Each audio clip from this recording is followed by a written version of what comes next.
私たち全員ここで死んじゃうんだ。血は好きじゃん。血は温かくて気持ちがいい。俺は軽い気持ちでデビルハンターなったけどよ、この生活続けるためだったら死んでもいいぜ。 Salut, c'est Paul et aujourd'hui on se retrouve pour une vidéo dans laquelle on va parler de mes attentes pour l'anime Chainsaw Man. Durant ces derniers mois, vous n'avez pas pu passer à côté de Chainsaw Man, l'anime de l'année qui débarque chez Crunchyroll. On a pour l'instant 12 épisodes d'annoncés, peut-être plus par la suite, mais en tout cas on a eu plusieurs trailers, des dévoilements de seiyuu, des annonces assez originales pour l'anime, et surtout on voit le fait que Mappa met le paquet sur cet anime qui provient d'un manga de Tatsuki Fujimoto qui est juste exceptionnel. Donc aujourd'hui on va parler de mes attentes pour cet anime. Donc tout d'abord, pour information, Chainsaw Man a 16 millions de copies en circulation pour ses 11 premiers tomes, et ceci avant la sortie de l'anime. Donc si je dois faire un comparatif avec Spy X Family, Spy X Family était sur ses 8 premiers tomes avant la sortie de son anime à 15 millions, et quelques mois après la sortie de sa partie 1 à 26,5 millions. Donc c'est vraiment une grosse augmentation, quasiment de x2, sachant que Spy Family, je pense, même si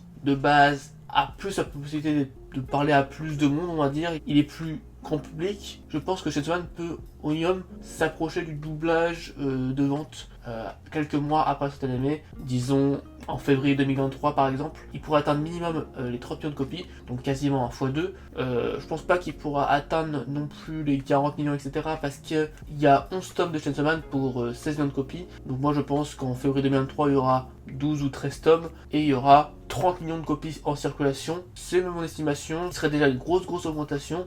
Si ça dépasse ce score là, c'est vraiment exceptionnel. Et bah moi j'ai des grosses attentes quand même sur les ventes de Chainsaw Man, parce que bah ça montre quand même le succès global de l'anime. Et surtout ce que j'ai hâte de voir, c'est où est-ce que l'anime va se couper pour ces 12 premiers épisodes. Si dans le cas où il y a une pause et qu'il n'y a pas de cours 2 qui est annoncé pour la suite directement, il faudra que l'anime Chainsaw Man se coupe à un endroit clé, un endroit qui donne envie aux gens de lire la suite. Et donc moi je pense que le moment idéal pour arrêter la saison 1, c'est au début de l'arc Rézé, c'est-à-dire à un moment clé dans l'arc Rézé qui démarre vraiment l'arc.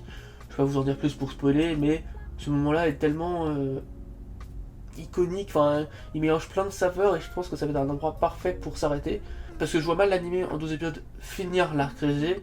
Mais bon, s'il finit l'arc Rézé aussi, ça peut être un très bon endroit. Juste avant l'arc Rézé, je sais pas si ça aura d'intérêt, peut-être, mais je sais pas si ça donnera envie d'aller voir le manga, quoi. Parce que si on voit juste Rézé vite fait, juste son visage et c'est tout, on sait pas trop à quoi s'attendre. Je sais pas si ça donnera envie aux gens de continuer directement le manga. Je pense que ça va être très important de savoir où l'anime va se cutter.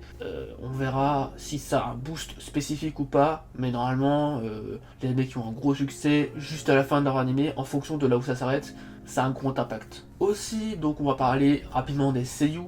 On a donc Kiku Nosuke Toya en tant que Denji, et pour le coup ça a l'air d'être plutôt propre, sa voix, qui est concrètement une jeune recrue avec très peu d'expérience en tant que doubleur, mais bon, il a d'autres expériences qui permettent de se dire que il a quand même du talent, parce que bah dans les trailers de Chainsaw Man, c'est vraiment très qualitatif. En fait, il arrive à mélanger un peu tous les aspects de Denji, et je trouve que c'est super cool. Pour Power, on a Fairouz Ai, qui est notamment connu pour être Yolin Kujo, mais aussi qui a une grande carrière, donc c'est un peu la star dans les doubleurs de Chainsaw Man. C'est très important d'avoir au moins une ou deux essayeries pour faire la promo de l'anime, sachant que les seiyuu au Japon c'est quelque chose. Et en plus de ça, elle a une très bonne voix pour Power, donc ça colle parfaitement. Pour Makima, on a Tomori Kusunoki, qui pour le coup a fait plusieurs petits rôles, mais elle n'a pas de rôle ultra mainstream, on va dire, mais elle a quand même beaucoup d'expérience, donc c'est cool d'avoir aussi ce genre de profil.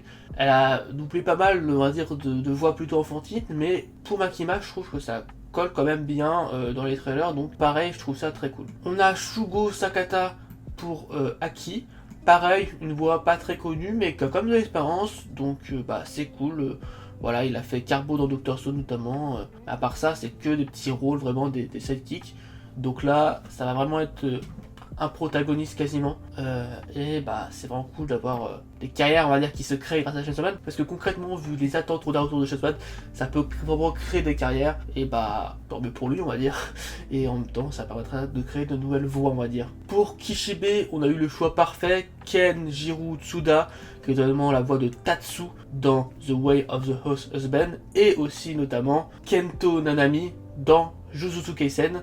Donc c'est vraiment la voix virile on va dire, la voix qui colle parfaitement au personnage, un peu une voix aussi blasée, qui colle parfaitement à l'esprit on va dire de Kishibe, et c'est aussi notre des stars dans le casting de Chainsaw Man qui va aussi pouvoir permettre de faire connaître encore plus l'anime. Évidemment la seiyuu que j'attendais le plus, c'est la seiyuu de Kobeni, qui est fait par l'admirable Karin Takahashi, qui a de l'expérience et surtout qui a fait la voix de Suika dans Dr Stone, et bah c'est une très belle voix. Je suis trop content parce que Kobeni c'est vraiment le personnage que j'attendais le plus en seiyuu, et bah Karin Takahashi a fait le taf sur les trailers, ça colle parfaitement bien et j'ai trop hâte de voir son arrivée dans la saison, parce que pas arriver dans le premier épisode, j'ai juste hâte de voir comment ça va rendre dans les scènes, voilà, c'est vraiment une superbe idée. Pour Himeno, on a Maria Eyes, alors on a eu un petit extrait, je trouve que c'est plutôt sympa, et c'est aussi une des stars de ce cast, parce qu'elle a notamment fait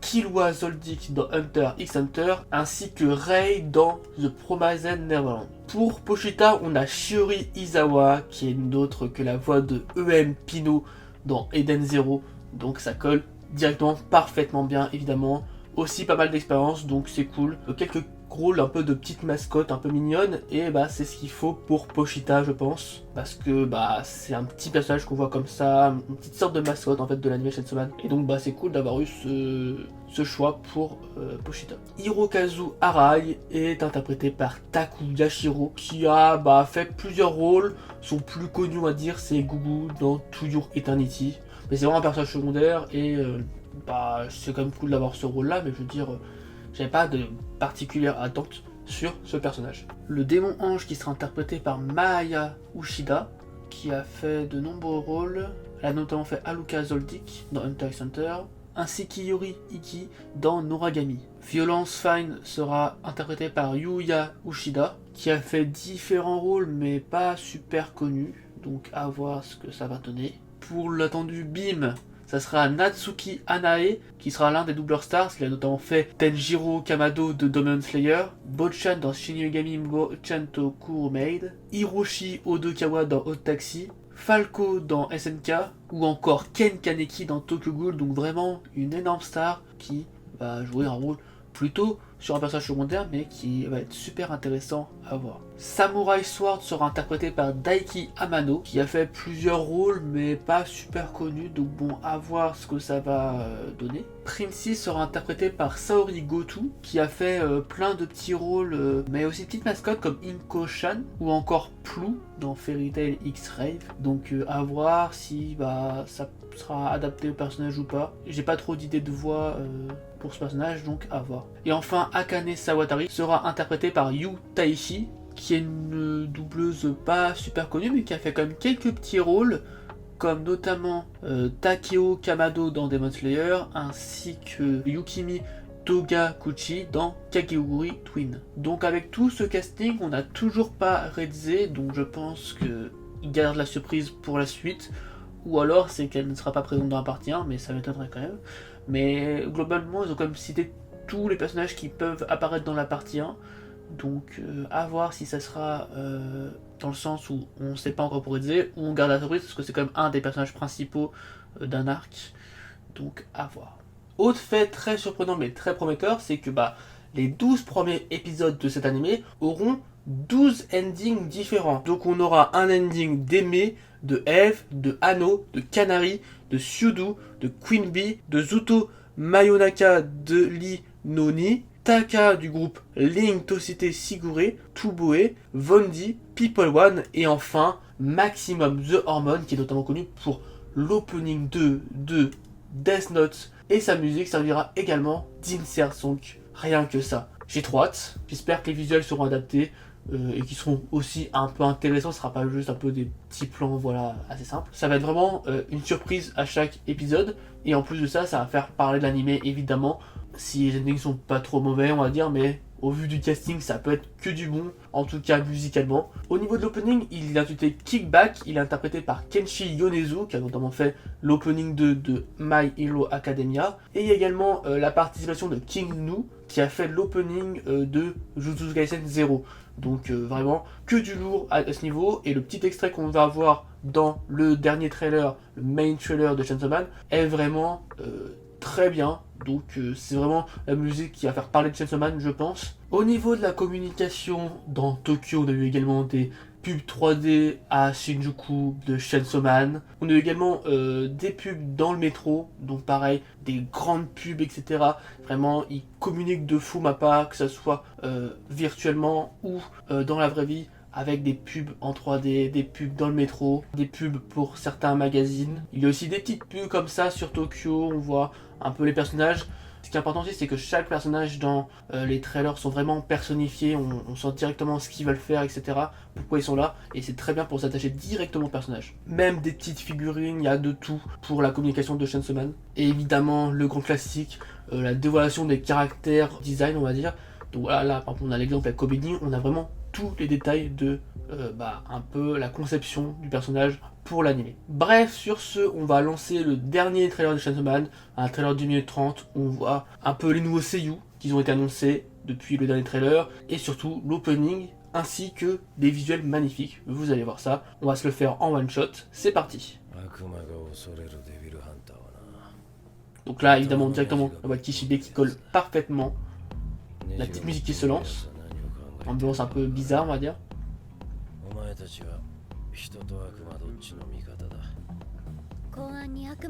Alors ce plan là on l'a déjà vu, mais c'est Makima, donc normal.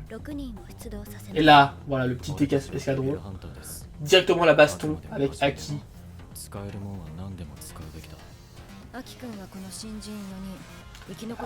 Franchement elle colle bien.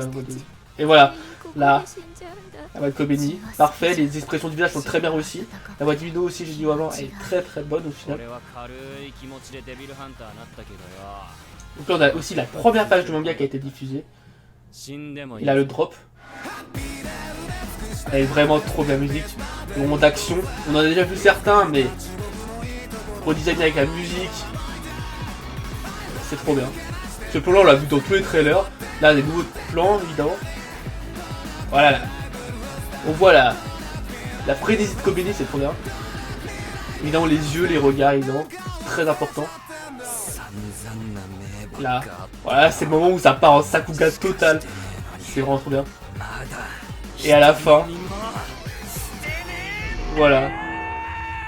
Alors, ceux qui auront vu la Vost FR comprendront ce qu'il a dit, mais c'est pas du tout stylé en fait. Alors que tout le reste est super stylé. Mais bref, je vous laisse découvrir ce qu'il a dit. Donc voilà, évidemment rien à redire sur cette production. On a en globalité une très très bonne production. Ça a l'air d'être trop clean vraiment. Il y en a qui diront peut-être que c'est un peu trop clean. Moi je trouve que c'est super important d'avoir un truc super clean pour le succès de l'anime. Mais en tout cas, évidemment Chainsaw Man a repris en manga. Et avec la sortie du tome 12, qui est le premier tome de cette partie 2, et tout ce qui se passe autour d'anime, on peut s'attendre à que Chainsaw Man soit l'anime de l'année largement. Vraiment. Mappa a mis le paquet, encore plus que pour toutes ses autres productions. Dernier petit point, Mappa est tout seul dans le comité de production, et c'est une première pour Mappa. C'est-à-dire qu'ils ont en gros investi tout l'argent pour Chainsaw Man. C'est pas des marques extérieures qui auront des droits de regard sur l'anime, ça sera uniquement Mappa. Donc s'il se bride sur certains points, ça sera le choix de Mappa. Et ça sera pas le choix d'une TV japonaise ou je ne sais quoi. C'est vraiment le choix de Mappa, donc ça laisse une liberté totale en espérant qu'ils en profitent. Mais pour l'instant, c'est quand même très bien parti. Voilà, j'espère que donc vous irez voir Chainsaw Man. Vraiment, c'est l'anime à ne pas louper. Je pense que de toute façon, vous en entendrez parler en haut et en large. Et voilà, on aura analysé ensemble un peu tout ce qu'il y avait à savoir sur Chainsaw Man avant sa sortie. Voilà, j'espère que cette vidéo vous a plu. Si c'est le cas, n'hésitez pas à liker, commenter, partager. Je vous invite également à me suivre sur différents réseaux sociaux, le lien est dans la description. Sur ce, je vous souhaite une bonne journée, une bonne soirée. C'était Paul, salut!